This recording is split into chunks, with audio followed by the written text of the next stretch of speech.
Have you ever wondered why musicians as a whole just can't seem to get ahead financially? Well, I know a lot of people like to blame Spotify, and I don't blame them, right? The economic model of Spotify is definitely not one that's going to work in the long term, and it's definitely going to have to change. But the thing is there's a lot of institutions in play that are probably going to make it a 20-year process before we see any real improvement, right? So what is an artist to do in those 20 years? Are we just going to sit there and wag our fists at the sky? Why does the whole cliche of the starving artist even exist in the first place? We're going to be diving into those things in today's video, and I'm going to be going through the 3 biggest roadblocks that are preventing musicians from progressing financially, and then more importantly, I'm going to be showing you what to do about those things. So we're not just going to look at the roadblocks, we're going to look at how to get around them. So let's start with the very first roadblock that a lot of people are dealing with. And I think this is one a lot of you guys are going to relate to, which is societal programming. Okay, I've talked about this. I have a whole video about how society programs us to fail. Go watch that video after you watch this one.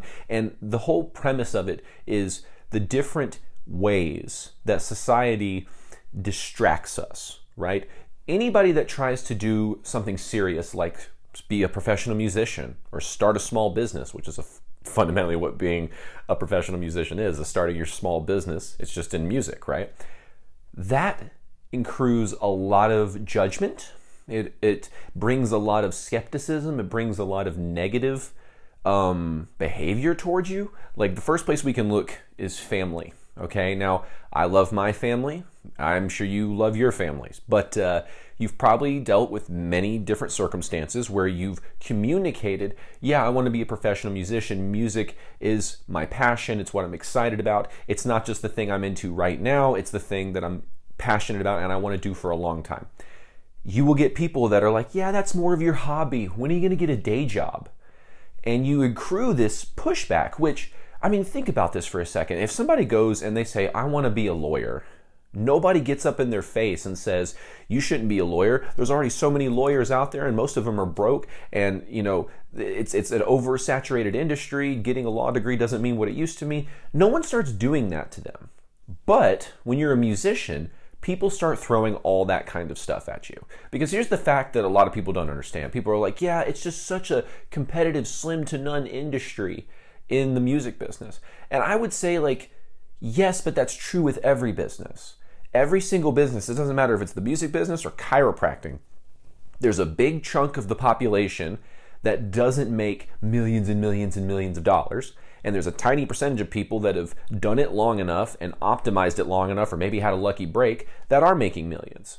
So in every single industry, you will see this distribution. It's sort of a natural law of economics. They call this a Pareto distribution. I'm not going to go into the nerdy details about that, but the whole idea here is that every single industry has risk in getting involved in it. And there's no guarantee that just because you pick one industry that you're going to be in the top 1% of that industry. Now, sure, being a doctor or a surgeon like that has a little bit higher guaranteed payout rates than, let's say, someone who's an artist.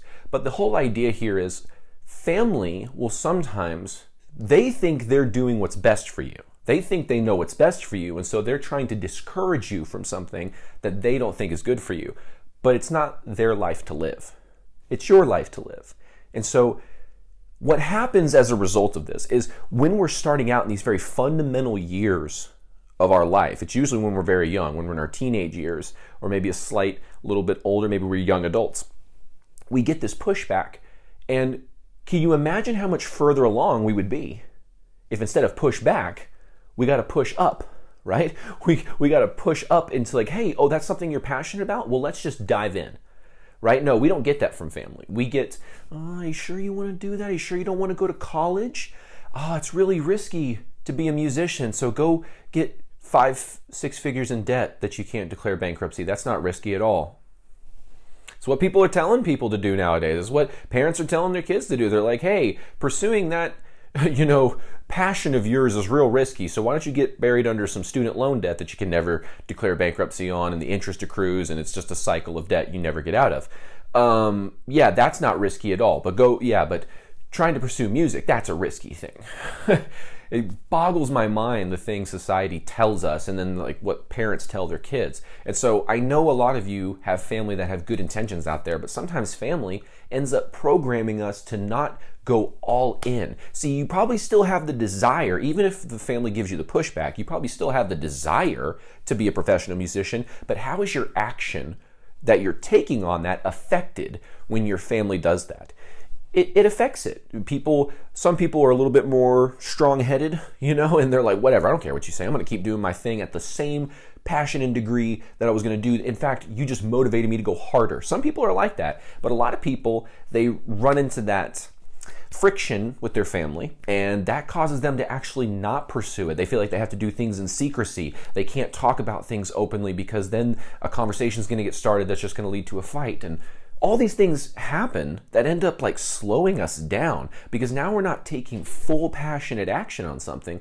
We're kind of tiptoeing, and that's training us to tiptoe action in anything that we're passionate about, and that's not a good thing. Now, another area is friends. And friends, again, they don't do this because they're like mad at you. Some people, believe it or not, are doing that. There are some people that have this crab in a bucket type syndrome where if you start to be successful, they're like, well, how come I'm not successful? It reflects poorly on me because I feel like I can do anything you can do, but clearly you're doing something more than me. So that makes me look bad. So I'm going to pull you back down. There's a lot of friends that kind of subconsciously do that. And you need to identify those people and start to respectfully separate from those people, in my opinion, because I think even if they're doing it out of the goodness of their heart, they're still dragging you down. And another thing about this is like, friends don't usually get this unless your friends are in the same industry that you're in. Most friends that we grow up with don't understand what it's like to be a professional musician. So their problems are different than our problems.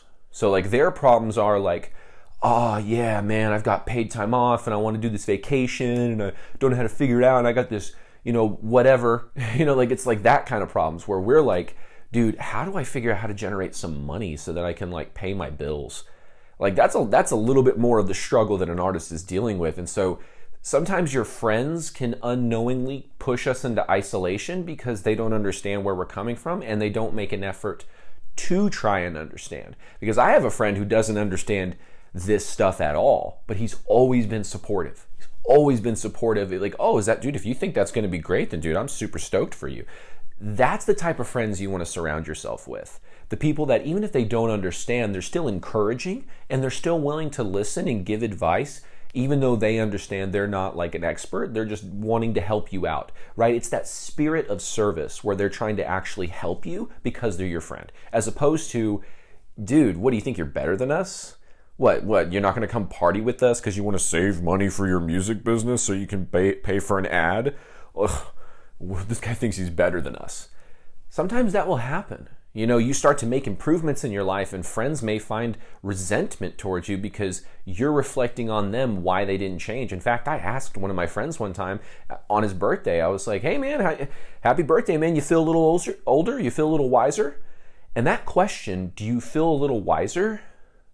Borderline sent him into like a quarter life crisis because he was like, dude, a whole year went by and I don't feel like I am any wiser. I feel like I'm pretty much exactly the same person. And it's amazing that people don't notice this. I mean, I've been training myself for 10 years to focus on things like that, but that's not people's natural programming that society has given us. Society programs us not to pay attention to things like that as to whether we're growing or not, or whether we're becoming better in whatever it is, whether it's in our health, our relationships, our wealth, our happiness. It doesn't matter. We want to be getting better and growing and getting wiser, and you want friends that are going to help push you there, right? As opposed to friends that are going to stay the same year after year, and then when you point out that, hey, you're staying the same, they're going to get mad at you. As opposed to being like, dude, thanks for trying to help pull me out of this rut. They're going to turn it on you and be like, what, you think you're better than me? And so on and so forth. So there's this saying that I want you to understand. Like, I understand that because family and friends give us friction, that causes us to not take as intensive action as we would have otherwise taken on our dreams. And you may be feeling guilt about the fact that you let that affect you. But here's what I would say. There's a beautiful quote that says, the best time to plant a tree was about 100 years ago. But the next best time is right now. So what I would say to you is like, listen, maybe the best time to do a lot of action that would have been helpful for your music business could have been taken a long time ago, and you're feeling guilty about that. But here's what I would say. The next best thing you could do is start right now. Start going all in on your music career. Because I think what a lot of people will find out in this journey of going all in on something is whether it's actually for them or not. I really do believe this. I've played 700 plus shows around the United States in my career, and I'd seen people come into this business with enthusiasm, and then they hit the road and they become kind of road dogs. And I've done that too, and it's a hard life. It really is. It's tough. And some people come into this with an enthusiasm that they think they want to do this. And then they go out and they play 170 shows in a year, and they realize very quickly this is not the life for them. So here's the thing though. What if that person tiptoed in action for years and years and years and kicked the can down the road 10 years before they actually took any massive action on this dream? And then they took the action 10 years later and found out it wasn't for them. How much wasted emotion and time did that person go through when they could have just committed today? Right now, I'm going to go all in my music business, because one or two things is going to happen. I'm either going to keep going because this is for me and I can't lose if I don't quit.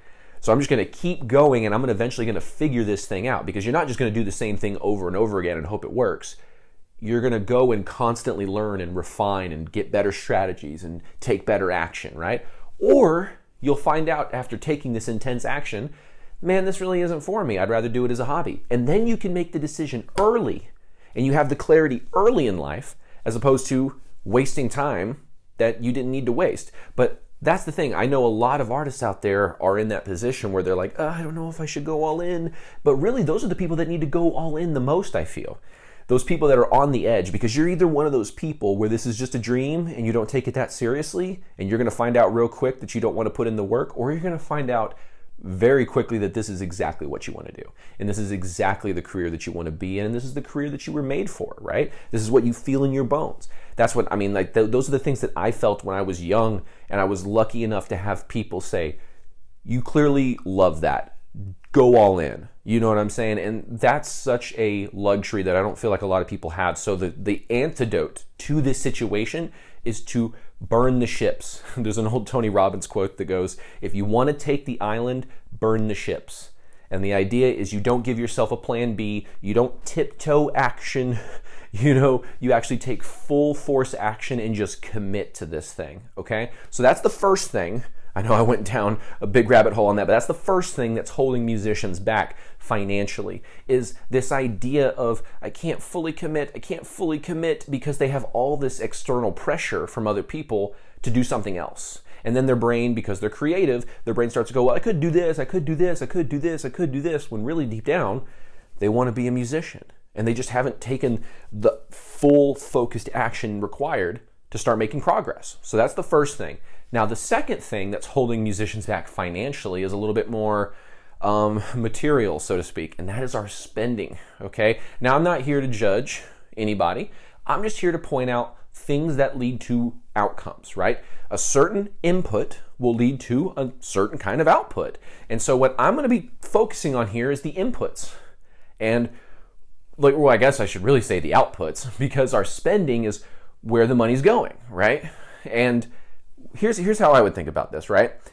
We all have bad habits. I remember for a long time, I was a hardcore video gamer. And when I say hardcore, I mean I got home from school, football practice, work, whatever it was, and I would hop on the console, and that's what I would be doing until I went to bed. Yeah, I'd play guitar in between my Call of Duty matches, but that was pretty much the extent of it. Maybe I'd take a 30-minute break, go play guitar for a little bit and come back, play some Call of Duty Zombies. I was pretty much addicted, right? And one day I had this, wait a minute, I'm spending like $70 a game here. I'm investing all this time. What if I just took my time back, kept my money, and invested it towards something that actually moved me further in life? And guess what? I made that decision 10 plus years ago, And that decision was one of the greatest decisions I've ever made. Not because I think video games are evil and that you can't play them. I still play them from time to time when I'm on tour and our drummer brings his Xbox. Yeah, I'll play some Rocket League. I'll throw down on some Rocket League. Don't you worry. And Mortal Kombat, don't even get me started. Once I'm Noob Saibot, you're toast. But the idea here that it's okay to spend 7 hours, 5 hours, 3 hours constantly on a console, that's going to lead to some spending habits and some behavioral patterns that's going to lead to an output that is less money, no progress in your life, right? Those are the outcomes of the inputs of focusing too much on, let's say, video games. But that's one example. Let's say your bad habit is cigarettes, right? Maybe your bad habit is cigarettes. Well, guess what? One thing I know about having met many people in my life that were addicted to cigarettes before they quit is it's expensive. That's an expensive habit. And packs are only going up. So you have a lot of people, especially in New York, man. I remember we were on tour in New York and some of these packs that people were buying cigarettes and they were just like, oh, it's like almost $20. It's like $15 for a pack of cigarettes. And I'm over here and not smoking, just like, dude, that's a lot of money. That adds up. If you're doing that daily, like that might be worse than a fast food budget. You know what I'm saying? So sometimes we have to identify where certain bad habits may lie that is causing our spending to go into something that is actually fueling our demise. Hate to sound so dramatic about it, but it's kind of what's happening. Even whether it's a video game or alcohol or cigarettes, it's like those are habits, those are inputs that are leading to outputs and outcomes that you don't want in your life. Unless you've identified, like, I want lung problems when I grow up. Okay, then cigarettes are fine, I guess. And then you may like the idea that you've got all these achievements on your Xbox Live, but you don't really have anything to show for it. You don't have a retirement. You have to go work at Walmart and all this kind of stuff. Like, if that outcome is something you're cool with, then God bless you. But I guarantee a lot of the driven musicians out there that are trying to turn this into a profession don't want that outcome. They don't want that output. So how do we change the output? We have to change the input. So you have to change some of our spending around some of these habits that are really bringing us down. Now let's go to the less serious stuff.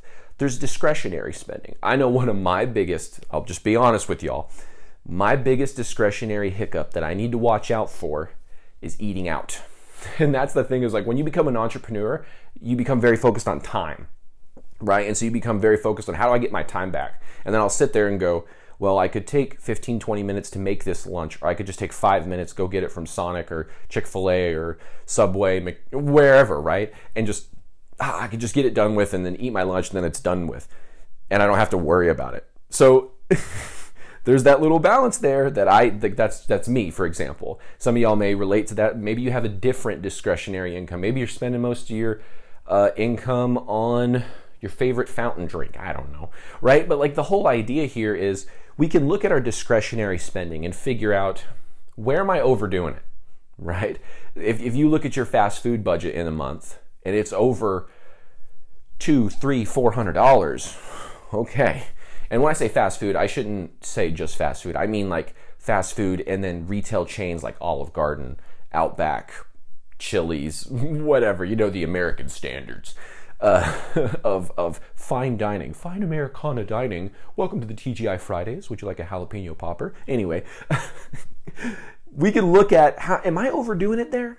Maybe could I have a sandwich for lunch 2 or 3 times a week? And people are like, Dax, I don't want to eat a sandwich 2 or 3 times a week, but it's like tough luck. If you want to have great things, sometimes you have to put in a little sacrifice. Actually, sometimes you got to put in a lot of sacrifice. And I have been in those situations where I've had to swallow my pride and say, listen, I know I may want to go to Chick-fil-A today, but it's more economic for me to stay home and have a sandwich, right? I'll just make it real quick. I'll get it done with, and I can get back to work and doing what I'm, making progress on my goals. So I want you to understand that your discretionary income, like, I'm not saying that every penny needs to be towards your business, unless that's the type, unless you can live on that, unless that's that works for your lifestyle, But the other thing to look at is like, okay, you can go eat fast food, but if you're eating it every day for lunch, think about it. You spend minimum $10 nowadays for lunch, give or take. If you're doing that 31 days, that's $310 a month on fast food. Now I know a lot of fast food nowadays is more than $10. It's $15. It's $12 if you're Buying for two, it's $20 minimum. So we have to be very careful at those little daily discretionary things that start to stack up on us, right? This is like one of the big things that we talk about in my Money Smart Musician program, which is like financial education for musicians, where we talk about like, how are we spending our discretionary income? Are we kind of blowing it on stuff that we could not? Like, are some people, blowing it on some stuff where they're actually blowing the money? You know what I'm saying? So like, how can we pull back? Not saying like, if that's your deal, not saying you got to cut it out completely, but how do you pull back? How do you start saving up money so now you have money for an ad campaign? Now you have money to invest in your skills and all this kind of stuff. But here's the solution. Actually, before I move on to the solution, there's one more area that I've got a bone to pick with you musicians. I'm just kidding, because I fall into the same exact category. At least I have in the past, So I'm not judging, because everything on this list I'm guilty of. So I'm not putting judgment out there. So here's the idea. We spend money on music-related stuff. And I know what you're thinking, but Dax, isn't that what I'm supposed to be spending my money on? It depends. So put it this way.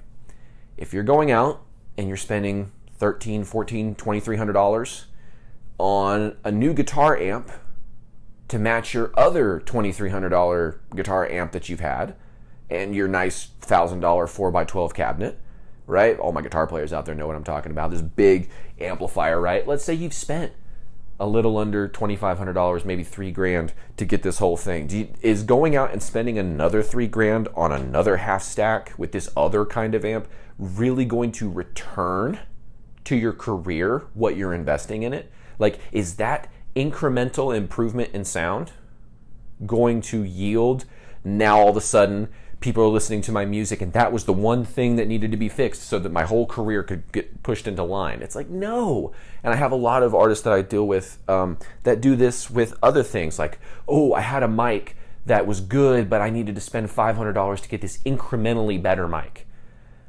I'm like, if you're not mixing and mastering your own stuff, let the engineer take care of that. Record with what you can record with, and record the best takes that you can, because if you can make it where it's in a nice quiet room, there's not a lot of like fan noise or whatever coming into the microphone, if you can give them a good bass foundational track, a stem they call, then a good mixing engineer can make that sound better and can make it sound like this mic that you just spent $500 for. Sometimes with social media content, it's like, oh, I could go and I could buy this tripod with this thing and these lights, and then, oh, there's this thing that does a zoom in and it makes it look more like, guys, we can end up spending $700 on gear that when you get it, is that going to yield $700 worth of results in your music business? So I'm not saying don't invest in your music business. I'm saying just be careful to not go overboard investing in things that are like, oh, I have this cool camera lens that I put on my phone, but now I want to spend $200 to get an even better one. I don't think that's a good investment.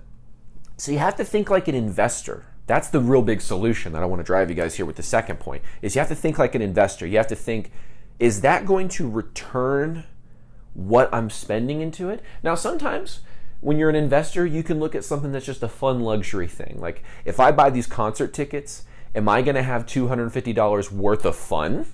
And if the answer is yes, then the $250 for the concert tickets to see your favorite band or whatever, your favorite artist, okay, I get it. But you're thinking like an investor. You didn't just buy it on a whim because it felt good. You were sitting there like, okay, man, these tickets are $250. Am I really going to get like $250 worth of enjoyment, and I'm going to walk away from that concert going, oh, that was worth every penny? Oh, I am? Okay. Right? But you didn't just go, oh, this new person's coming to town, $250, who cares what's in my bank account? Just get it. Right? You weren't thinking impulsively like a consumer. You're thinking more like an investor, right? You're thinking more of someone who's looking at their time and their money. Like, how am I going to invest that's going to bring me the best return, right? And this doesn't just apply to money. You could say like, if I invest more time with my spouse or my partner, is that going to yield a better relationship, a better connection, a better, a rapport between us two? Most likely, right? So you can look at it like, oh, should I invest time into the television show, or should I maybe invest more time in my partner? Well, I think of the two things that I could invest my time in, I'm rather invest in my partner. You see how thinking like an investor doesn't have to just be all about the money and financial. It could be even about your wealth or your health. Hey, is this ice cream going to return to my body what it's worth really? Depends on where you're at. Like if you're one of those people that's really healthy and you work out regularly and you eat well and you want to have a little snack here and there, then yeah, the ice cream's not bad. But if you just had ice cream and your brain's like, okay, I just had a tub of ice cream, should I have another tub? Okay, now we got a problem, right? So the whole idea here is you think like an investor to help make the most pragmatic decisions possible. That's the word I'm looking for. So it's the most logical decision that's going to yield you the best result. Because like I said, we're trying to change the outcome. So we got to change how we're thinking about things so that we can change the input so that we can have different outputs. Okay. Now, the last and final thing that is keeping musicians broke is the lack of financial education that is out there. Now, here's the thing. I'm not blaming y'all because I get it. Okay. This stuff is confusing at first. Just like music, when you started to learn it, was confusing at first, right? But because you understood the value of what you were pursuing, learning how to play your instrument, whether that's singing, piano, guitar, drums, whatever, you knew that the ultimate end goal was worth the pursuit. You knew it was difficult, it was confusing, it was hard at first to learn your instrument, but you ultimately knew that the destination that you were heading to was worth the struggle that you had to go through to get there.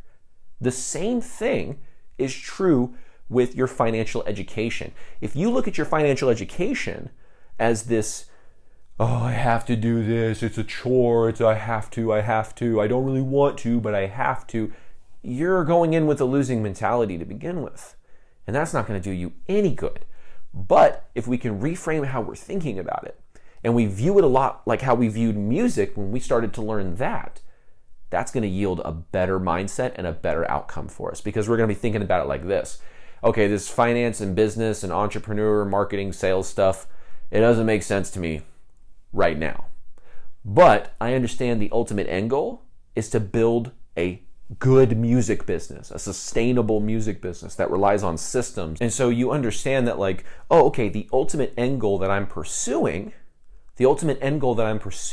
is worth learning this initially confusing stuff. Like I'll tell you guys right now, when I first started learning about taxes, at first my thoughts on taxes were boring. Why would I want to learn about taxes?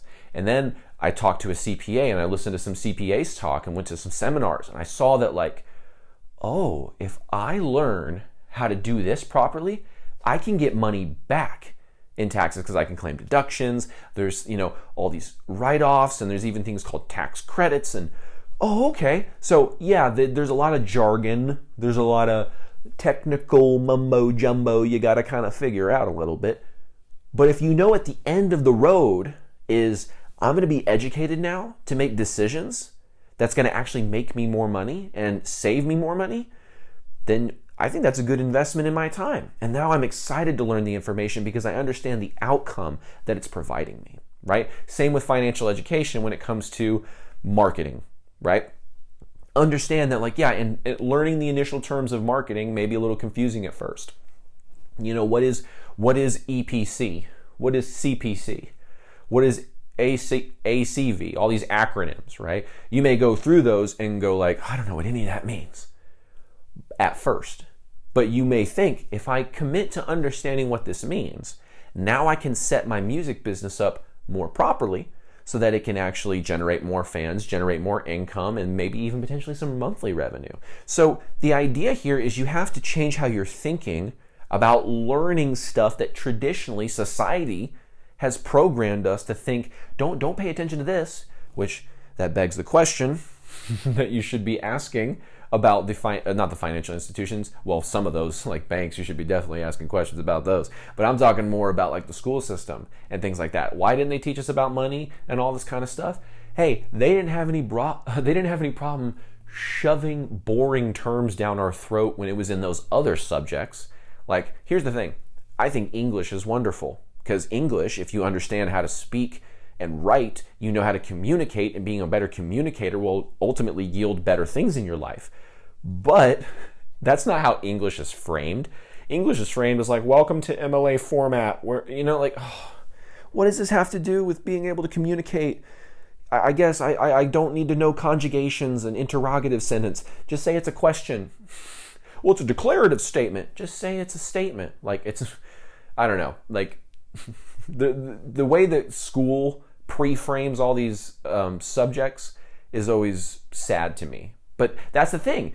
If they would have told you in math, like, listen, if you understand this math, you can actually do like business math. You know, you can figure out how, if I want to make this much and it costs this much to produce a thing and I sell it for this thing, and how do I reverse engineer this?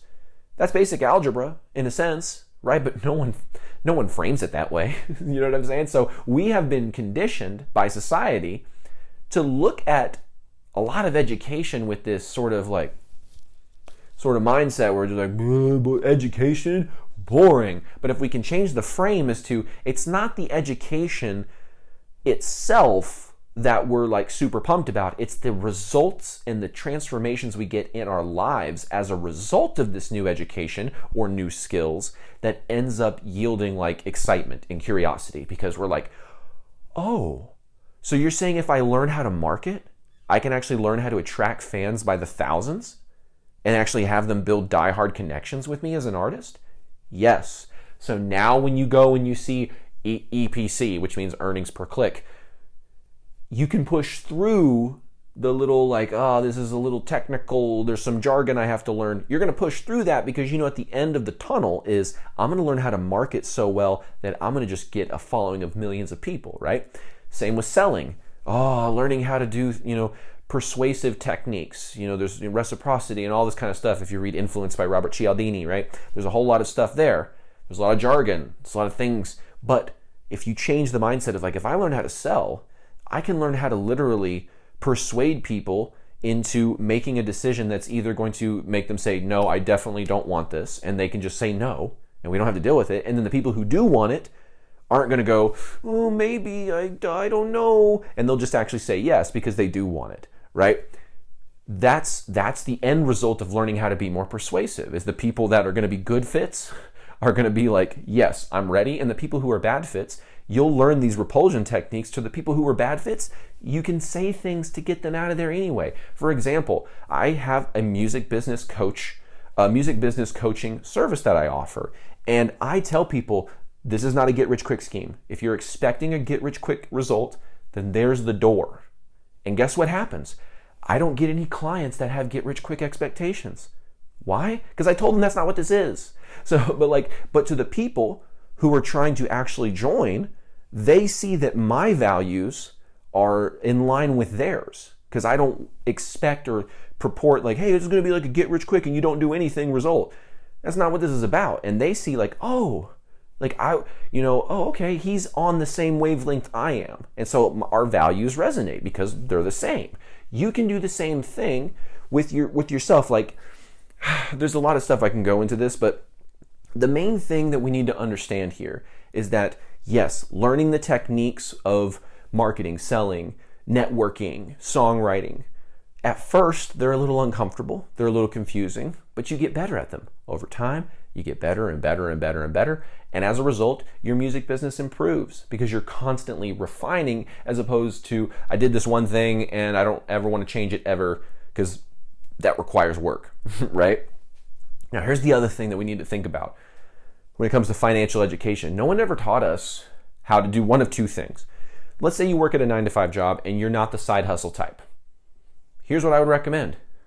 Figure out ways to maximize your intrapreneur attitude, right? So there's entrepreneurs who start businesses, and there's intrapreneurs who are in the business, running it and succeeding and rising to the top levels of that business. Sometimes intrapreneurs can make more money than entrepreneurs.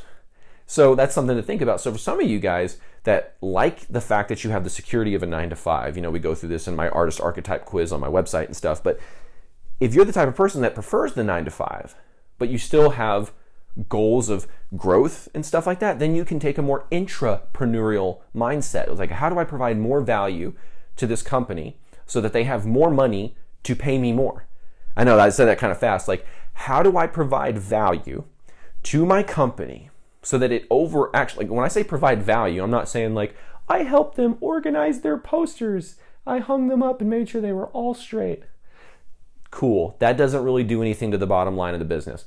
If you go into a business and you figure out how to generate them 5% more revenue, 10% more revenue, you're going to be a hero in that business, right? And they're going to be willing to pay you more because they have more to pay you with. You see what I'm saying?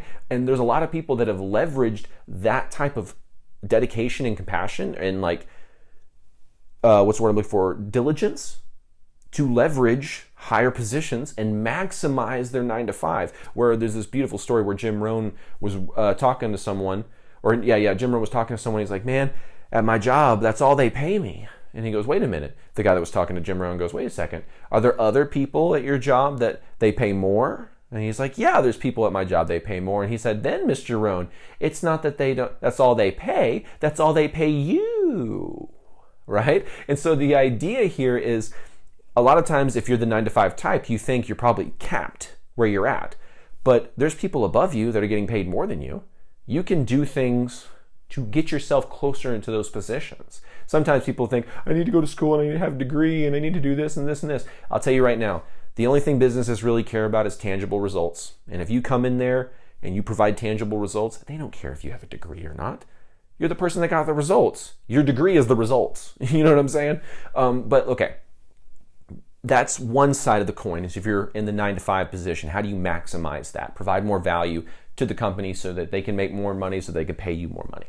So you can rise up that way. The other way is the route I took, which is I built a side hustle, okay?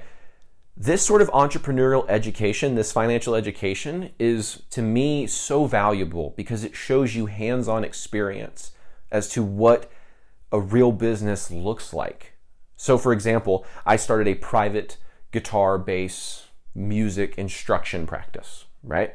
I started this practice while I had a 9-to-5 job at Guitar Center, right? And what happened is I was teaching at Guitar Center and I had to have 35 clients to make a certain amount of money. And I was like, okay, the money's okay here, but 35 clients a week is rough. Keeping track of all these different people and stuff, it's kind of a logistical nightmare. What if I could start my own private practice? I'm getting the full brunt of the income, right? I'm not getting paid an hourly rate based on the income that comes in. I'm the one getting all the income. I just minimize my expenses and we're looking good. So I figured out that I only needed 10 clients, 10, to make the same money that I was making at Guitar Center with 35. You see what I'm saying? So I was like, okay, let me build this side hustle. And I sort of built it. And then when it was ready to go, I put in my 2 weeks and sort of switched over into my side hustle. And my time commitment went from 36 to 40 hours a week to 7 hours a week, 7.5 hours a week. I'm working 1/5 at that time what I was working at my 9-to-5 job, and I was making the same money. And then I actually ended up making more money. But the point is that education of going from the 9-to-5 job, starting a little side hustle that generated enough money to replace my job and pay my bills, it's a risk, right? It's a risk people take. And that's why I said some people are more than 9-to-5 types. They like that security. Other people find that type of security, that environment, very restrictive and soul crushing. Hi, that's me. A lot of the other creatives out there. So what I did is I said, I want to work for myself. Here, how am I going to learn how to really be an entrepreneur? Let's start small. Some real small business that can generate over $1,000 a month. Very, very small beginnings, right? But that compounds. You learn things. And then as you start to implement that stuff towards your music business, now you're coming from a position of experience, right? You've started a little small business that helped you supplement your income. Now you've applied those same principles to your music business. So to me, a lot of great financial education comes in doing the on-the-ground work to start to build your finances, whether that be trying to provide more value to your 9-to-5 so that you can get paid more, or it's going off and starting your own side hustle. Just as a recommendation, if you're trying to break away, I recommend a service-based business if you can. It's just, I think it's easier to sell and it's easier to have a higher margin. The only thing is you have to commit time to make it work. But hey, once you're able to quit your job and it reduces it to a 1/5 time commitment, you're willing to put in the time to fulfill those services. right? Because in the end, you won't be spending 40 hours at a job and then doing all this stuff. You'll just be doing the side hustle work. So there's sort of two aspects of financial education that if we start to embrace will help us break free of this, is where we have to understand that, like, yeah, I know it's confusing at first, but if we commit to learn these things and invest in our skills and invest in our knowledge and invest in our habits, in our inputs, then our outputs are going to change. Our destiny is going to change because we've actually changed the inputs that we're putting into our life, right? But if we remember, trying to do the same thing that you're doing and trying to get a different result is an exercise in insanity. So instead of doing that, why don't we continually invest in ourselves and refine our skills so that we get better and better and better? I think it was Benjamin Franklin that said an investment in oneself pays the highest dividends. And so what he means is the return on investment that you get on, like, let's say an asset, a traditional asset like real estate, is like 20% usually or less. So, okay, I can make 20% from investing in this thing, but what's your mind? What's the return of investment on your mind? It's infinite. You know what I'm saying? Like, whatever you commit to learn and actually invest time and money into your skills, you will start to see that, like, life gets a little easier because you have more skills. Because a lot of times the things that are holding us back financially, the roadblocks that we're running into, the reason we're not able to get around them is because we either don't know how, that's the commitment to learn, or we just, like, haven't been given the skills. Like, we don't know or have or possess the skills necessarily to get around this problem. Like, let's say one of the problems is how I actually network and communicate with people so that they don't think I'm just like some dude who's an opportunist just trying to be friends because it's going to advance my career. How do I actually be authentic and come across authentic? Some people don't have those, like, interpersonal skills developed yet. So you have to invest in those things to see growth in your life. So I hope you guys have enjoyed this video breaking down the 3 biggest roadblocks that are preventing musicians from progressing financially and that's keeping them broke, which is societal programming, our spending habits, and then number 3, our financial education. And if we can start to commit to, like, burn the ships, like I said earlier, we're going all in on our music business. We just commit to that, and we're going to figure out for sure whether this is something we really want to do or not. And then you start to figure out, where am I spending money frivolously? How can I pull back on that so that I have more money to invest in my music business? And then you think like an investor, right? To get to that position, which ultimately means you're going to be investing in your skills. So the 3rd level, financial education, investing in figuring out how business works, how marketing works, how sales works, networking, songwriting, all the important things to a music business, and actually going out there and implementing it in your life, right? Figuring out how to maximize your 9 to 5 or create a side hustle. So I hope you guys have gotten a lot of value from this video. If you have, click the subscribe button, the like button, the notification bell. I also have a link in the description if you want to apply for a coaching call. We have those down there if that's something you're interested in. But either way, I hope this blessed you beyond measure, and I will see you guys on the next Musicians Ignite. Take care.